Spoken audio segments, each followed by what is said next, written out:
স্ত্রী যদি স্বামীর কাছে 5টা জিনিস চায় আর স্বামী যদি পূরণ না করে কিয়ামতের দিনে স্বামী জাহান্নামী হয়ে যেতে পারে। আমরা তো সব সময় স্ত্রীরা কি কি কাজ করলে জাহান্নামী হবে এই ওয়াজ শুনে অভ্যস্ত।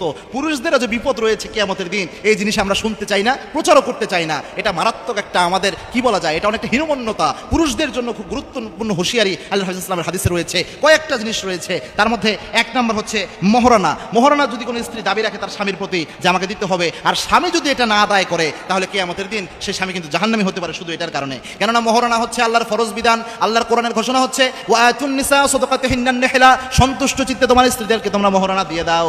এটাই হচ্ছে আল্লাহর কোরআনের বিধান। কোরআনের বিধান এটা। আল্লাহর হাবিব সাল্লাল্লাহু আলাইহি ওয়াসাল্লাম যে কোনো বিয়েতে আগে খোঁজ নিতেন মহরানা দেওয়া হয়েছে কিনা। গুরুত্বপূর্ণ একটা বিষয়। যদিও বর্তমানে বিপদ হচ্ছে মহরানা এমন বেশি করে ছেলেদের দেওয়া সম্ভব না। 10 লাখ 15 লাখ 50 লাখ পর্যন্ত আমি মহরানা দেখেছি চট্টগ্রামের এক বিয়েতে। আমি অবাক হয়ে গিয়েছি। এই মহরানা তো দেওয়া স্বাভাবিকভাবে সব ফ্যামিলির পসিবল না। এটা কেন করে? মনে করে যাতে তালাক দিতে না পারে, ডিভোর্স দিতে না পারে। এটা একটা উদ্দেশ্য থাকে।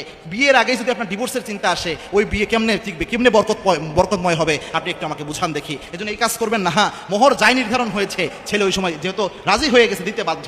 এখন যদি দেওয়ার সামর্থ্য না থাকে, মিনিমাম স্ত্রীর সাথে একটা সুন্দরভাবে স্ত্রীকে যেভাবে বুঝানো যায়, সুন্দরভাবে স্ত্রীকে আদর টাদর করে গিফট টিফট দিয়ে স্ত্রীকে বলতে হবে যে আমি এতটুকু দেওয়ার সামর্থ্য রাখি, বাকিটা আপনি একটা ব্যবস্থা করেন, বা বলেন আপনি কতটুকু দিলে আপনি আর আমার প্রতি দাবি রাখবেন না। এভাবে সুন্দরভাবে স্ত্রীর মন থেকে যেন সাই আসে, কোনো প্রেশারাইজ যেন না হয়। এইভাবে যদি একটা মিনিমাম মাঝামাঝি একটা অবস্থান হয়, এরপর স্ত্রী যদি আপনাকে বলে যে ঠিক আছে এটা দিলে আমি খুশি হয়ে যাব, আর কোনো দাবি থাকবে না, তাহলে আপনি বেঁচে যাবেন। তবে মহরানা অবশ্যই দিতে হবে। 2 নাম্বার হচ্ছে জিনিসটা দিতে হবে, সেটা হচ্ছে আপনি যে মাপের খাবেন স্ত্রীকে ওই মাপের খাওয়াবেন। এটা অবশ্যই লাগবে। এটা যদি আপনি না দেন তাহলে আপনি কিয়ামতের দিন আসামি হবেন। 3 নাম্বার, আপনি যে মাপের পোশাক পরবেন স্ত্রীকে ওই মাপের পোশাক করাতে হবে। স্ত্রী যদি চায় ওই মাপের পোশাক, আপনি দিতে বাধ্য।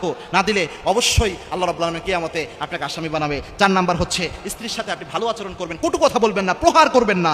এটা করলে পরে স্ত্রী যদি আপনার কাছে ভালো ব্যবহার আশা করে আর আপনি যদি এটা পূরণ না করেন, পারলে কটু কথা বলেন, খারাপ আচরণ করেন, মারধর করেন, কিয়ামতের দিন আপনি আসামি হতে পারেন। এবং কি আল্লাহর হাবিব বলেছেন কুল্লুকুম রাইন ওয়া কুল্লুকুম মাসউলুন আন রাইয়াতিহি, তোমরা প্রত্যেকেই দায়িত্বশীল, প্রত্যেকের দায়িত্বের ব্যাপারে in the day of judgment আল্লাহ রাব্বুল আলামিন জিজ্ঞাসাবাদ করবেন। এইজন্য অবশ্যই ভালো আচরণ করবেন। 5 নাম্বার হচ্ছে স্ত্রী যদি চায় 4 মাসের মধ্যে অবশ্যই স্ত্রীর সাথে আপনাকে মিট করতে হবে, তাহলে আপনি এটা করতে বাধ্য। কেননা একজন স্বামী তার স্ত্রীর অনুমতি ছাড়া সর্বোচ্চ 4 মাস স্ত্রী থেকে দূরে থাকতে পারে। এরপরে বাহিরে থাকতে চাইলে অবশ্যই স্ত্রীর অনুমতি নিতে হবে। যদি আপনি অনুমতি না নিয়ে বাহিরে থাকেন, স্ত্রী যদি মামলা দায়ের করে কিয়ামতের দিন আপনি আসামি হয়ে যাবেন।